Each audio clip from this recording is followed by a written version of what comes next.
Os filhos de Adão e Eva. Sou o professor Adalto Lourenço. Inscreva-se aqui no meu canal e clique no sininho. E se tiver algum comentário, o espaço está sempre aberto. Você saberia dizer os nomes dos seus tataravós? Eu precisei perguntar para minha mãe os nomes dos bisavós dela. Genealogia não é algo tão importante assim na nossa cultura, não é verdade? Mas ela é extremamente importante em outras culturas espalhadas pelo nosso planeta. Moisés, o libertador e legislador do povo judeu, teve como propósito principal ao escrever o livro de Gênesis dar aos seus leitores, o povo judeu, a origem correta da nova nação que estava nascendo, logo após a saída do Egito, cerca de 1400 anos antes de Cristo, aproximadamente. E ele fez isso de forma extraordinária, não se limitando a Abraão, mas indo até o primeiro casal de seres humanos, Adão e Eva. Isso mesmo, ele fez questão de tratar dos antepassados de Abraão também. Talvez você esteja se perguntando como isso seria possível. Como traçar os seus ancestrais até o primeiro? É muita informação que precisa ser obtida. No caso de Moisés, a resposta não é tão difícil assim. Vou explicar. Se fizermos um gráfico das genealogias e idades que Moisés relatou em Gênesis, ficará bem mais fácil ver por que não foi tão difícil. Deixe-me começar explicando como podemos fazer isso. Vamos começar com Adão. Gênesis capítulo 5, dos versos 3 ao 5, nos diz que Adão tinha 130 anos quando Sete nasceu.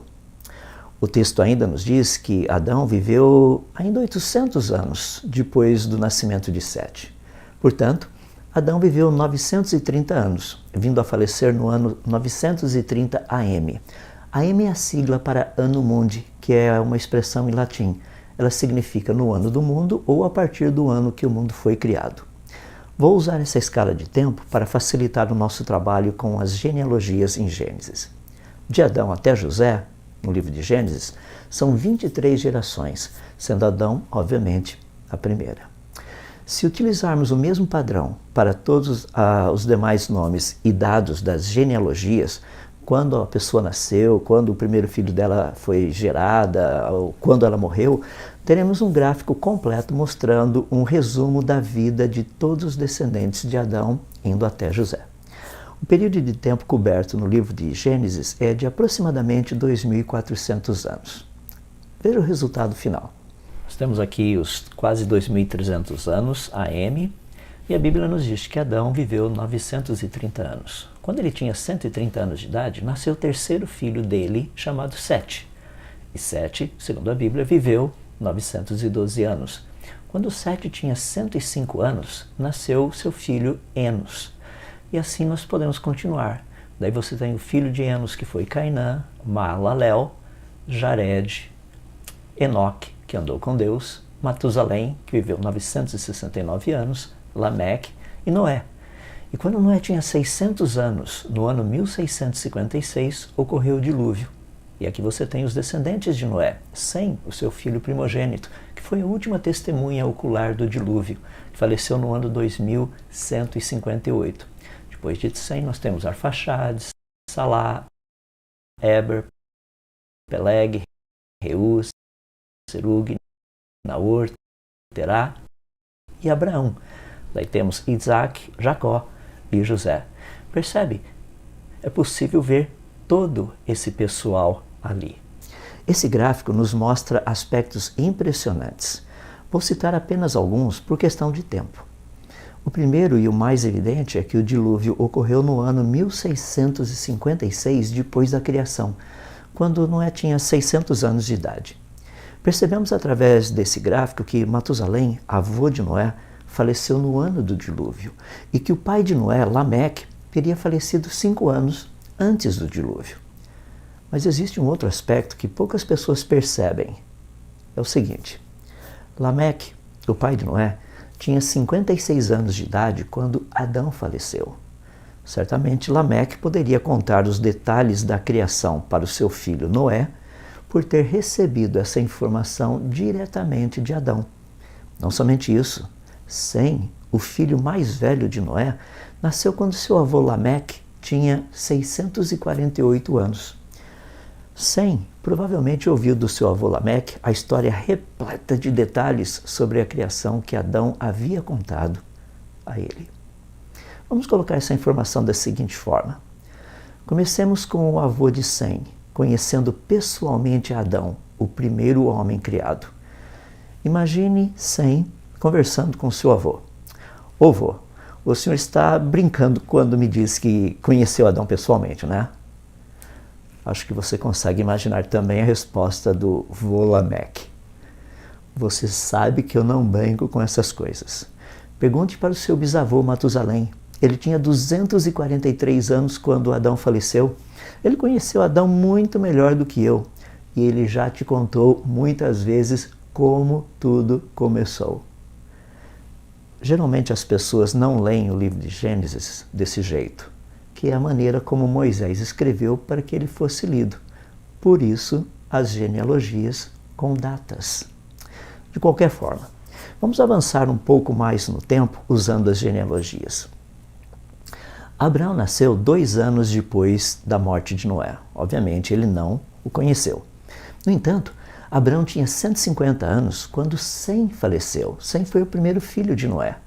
Isaac, seu filho, tinha 50 anos quando Sem faleceu.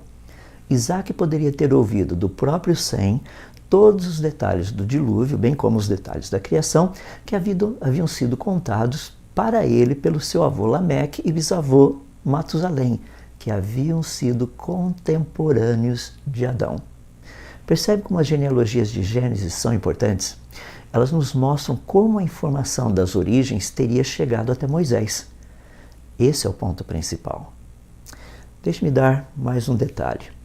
Do falecimento de Sem até a saída do povo de Israel do Egito, nem 400 anos haviam se passado. Não é fascinante? Toda essa informação ainda estava muito fresca na mente dos descendentes de Abraão. Percebe então por que Moisés fez questão de escrevê-la?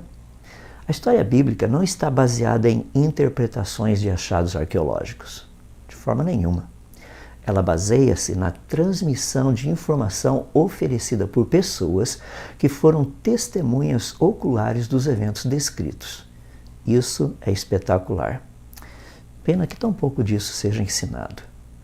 No meu livro, O Dilúvio em Gênesis, dediquei todo o 3º capítulo para tratar dessas genealogias e dos aspectos de datação relacionados com o dilúvio, apresentando inclusive a veracidade do texto bíblico. Bom, depois de tudo isso, podemos agora tratar dos descendentes de Adão, os filhos e filhas. Gênesis capítulo 4 fala do nascimento de Caim, o primogênito, e de Abel, o irmão dele. Lembre-se que eles nasceram depois que Adão e Eva foram expulsos do jardim.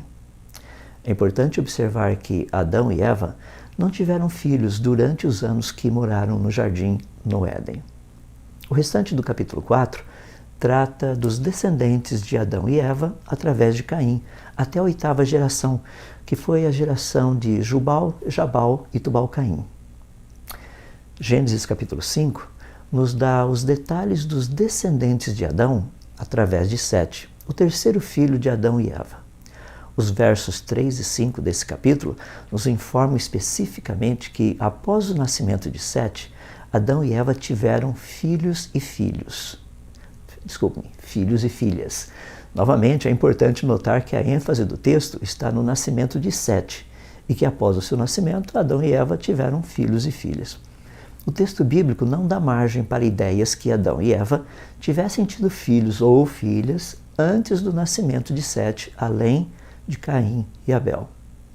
Observe também que o texto não nos diz quantos filhos e filhas Adão e Eva tiveram após o nascimento de Sete. Talvez você esteja se perguntando novamente, então não é possível saber quantos filhos Adão e Eva tiveram? Correto, não é possível. O que pode ser dito com certeza é: toda a informação necessária e relevante que o Senhor Deus quis que soubéssemos sobre os descendentes de Adão e Eva, Moisés colocou no texto de Gênesis, o qual basicamente contém a história dos descendentes de Adão e Eva através de Sete até José no Egito. Como disse, quase 2.400 anos de história dos descendentes de Adão. Não é fascinante?